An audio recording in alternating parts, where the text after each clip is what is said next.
Hi, my name is Princeton, the sports journalist here at Asaase Radio. We're recording this after the Black Stars defeat to Sudan away in Libya in the AFCON qualifiers for 2025. That defeat means that Ghana's AFCON dreams is over. And we're here to discuss what went wrong in the game that the Black Stars lost to Kusiapia in the Sudanese side. I'm here with Leroy Hodgson, also with Asaase Radio. Leroy, what really went wrong today for us? Okay, so first off, I'll say that we are not yet out. Sudan needs one more point for us to be out.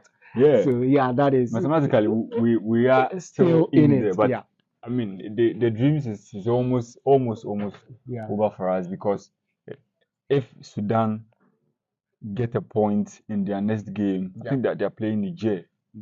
It means that it is over for the Blasters of yeah. Ghana. Angola, who are top of the group, have 9 points. 10 points is enough for them to get into the AFCON. Yeah. So is it a realistic thing that we should think we have a chance? But before that, what really went wrong today Okay, for so us? what I would say went wrong is something that I think I will compare it to Manchester United for in the English Premier League under Ten Hag. Mm. There's this problem with Manchester United when it comes to spacing. Ghana seems to have a problem with its spacing. Ghana wants to play a possession game, but when you want to play a possession game, you need to have the players be very close to each other. But the defense is kind of too far away from the midfield. The midfield is kind of too far away from the attack. So when one side has the ball, they seem to become isolated and don't know where to pass by the time. So when you realize they are passing backwards. So Ghana, because of that, Ghana kept on having a huge amount of possession. I think we had around like 59 or so Yeah, the percent of first time the we have about 60. 60. Yeah. Yeah. So that kind of spacing is a problem. And you realize that once Sudan got the ball, all they needed to do was sort of hit it up. And then you realize that the attack has like 2-on-2, 3-on-2 with them. And if Ghana wants to continue playing in that side, they have to figure out a way to get the players closer together and so that they can be able to have those triangles and play in a certain way that we can know that they are going to be maintaining the ball. Another thing is that Ghana doesn't have a striker. We have to admit it. Ghana does not have a striker. Iñaki Williams is not a striker. He is an inside forward. He works better coming off the right side into the attack using his pace, utilizing his pace. Same with Jordan Ayew. I think Jordan Ayew it works well when he's behind a striker or also coming off the wing as well. So I think that a lot of things went wrong, but yeah, we live to fight Yeah, another so day. what it is that we have forwards, good forwards, but we don't have a typical number nine like Yeah, that Asamoah type, that goal poacher yeah. type in the team. But for me, I think that it's not really about what went wrong for us. It is something that was coming, and maybe Utuado didn't see it coming. He was so brainwashed by that performance or the atmosphere at the Accra Sports Stadium in the first leg, because I think that Sudan had a perfect Game plan. game Yeah, plan and they executed it very, very well. They knew, Kusapia knew that at the Accra Sports Stadium, Ghana will be backed by the fans. And at home, it is a different game. The Blasters, they dominate games at home. And until that defeat to Angola, it was a huge record for the Blasters of Ghana at home. Even if it's not at the Mobile Sports Stadium, when they are playing at home, they are really, really good. And we all know the history between Ghana and Kosiapia in this game.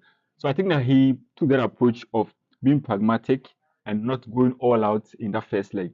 Then he will take us to the second leg and he will unleash his attack on us.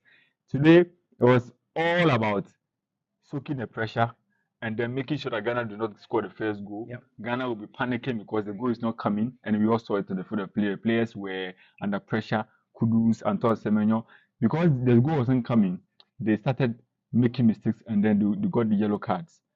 Then they started going up high, high, and then that defensive line, because you want to score, you want to put more men up front. We yeah, were praising Ali Desedu and Gideon Mensah for their performance in the first leg because they were giving the room and the spaces to operate. This time the space was there, they attacked, but they didn't. The rest defense was so bad, yeah. and there was nobody to cover up, and that's how we saw the goals. The first one was a through ball to the striker Abdul Mohamed, who was fantastic. But my problem is the defenders.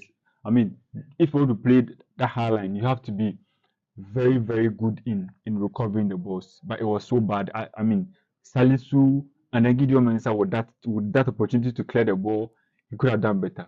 So it's about Kosi Apia figuring out how he would be able to beat Ghana, and it worked perfectly for him. I think Autuado, as I mentioned, he was too focused on the performance he gave us in the first leg, but that is not the Blasters. This is the team that has won one game this year away from home, just one. Yeah. So it's that's a reality now for us, and I think that if you're watching us and you're thinking that maybe there's something special happening to the team, it is a cycle that we are in now, and the football in at this stage is so to the lowest point that we have to reset this. And as for me, I think that the AFCON is over for us. Yeah. Oh no. It's over. Another thing is that when it comes to the Black Stars, I feel like Ghana is kind of in a transition phase. We are moving away from, let's say, the what I would like to call the Andre Didiayu era. Mm. We are bringing in new players, people who we're trying to build. Let's just say a new Black Stars, and that is going to take time. I think maybe we might need to be a bit patient when it comes to that. I think that this team needs to find time to gel because Ghana seems to have gone through such phases before. I think we at in the 2004 AFCON we didn't qualify, so we need to. And that was because the team was in transition. So I think that we need to, figure All that right, so we out. need to do better. Yeah. So thank you so much for watching us, and if you like this, like and follow us.